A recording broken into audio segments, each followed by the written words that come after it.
ndị ala anyị bụ ụmụ Igbo bi na mba ụwa dị iche iche ekele m unu.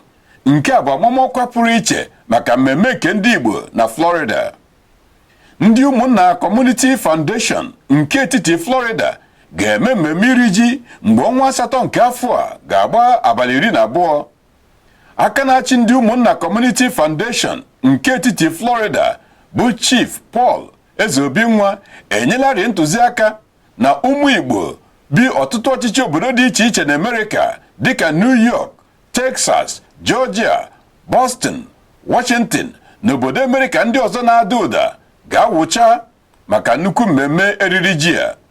Chief Ezeobinwa jiri obi ụtọ na ihu sara mbara wee kelee Maazị Joseph Stevens aka na-edere ndị otu a akwụkwọ. Onye isi oche nhazi nke mmemme bụ Lọlọ Patient Collins, Chief Lawrence Noyelu onye mgbasa ozi na ndị ụmụnna niile tinyere aka iji mee ka mmemme nke afọ a iri ji bụrụ akwa akwụrụ. Mmemme a ga-ewere ọnọdụ n'ụlọ ọgbakọ Soledad Cubana di Orlando, nọmba 5088 Hoffner Road, Orlando, Florida 32812. Ọ ga-amalite n'elekere 5 nke mgbede. A chọrọ ka ọha na eze jiri n'oge wee wụcha.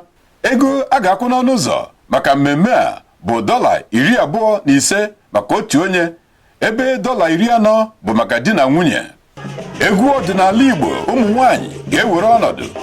Egwu ụmụaka na-etolite etolite na mmọnwụ ga-ejikwa ohere mmemme a wee mee ọha na eze obi ụtọ.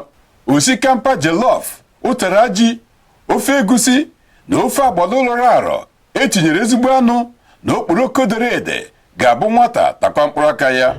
Ọmalịcha dị Igbo Cecilia Ngozi Obiagwụ, onye ama ama nwere agba na olu ọma na-abụ Chineke, ga-ejikwa olu abụ ọma nke na-achụpụ iwe na ọnụma were mee ndị Igbo obiọma. Maazị Chimezie Okorochukwu ga-ejikwa soro m chịa nke na-achụfu ọbara mgbali elu kpajie ọhaneze akụkụ ka ọ dịwa wee ruo mgbe a kara aka ka anyị soro ikwu na ibe tụọ ndụ mmanụ. Ndewonu.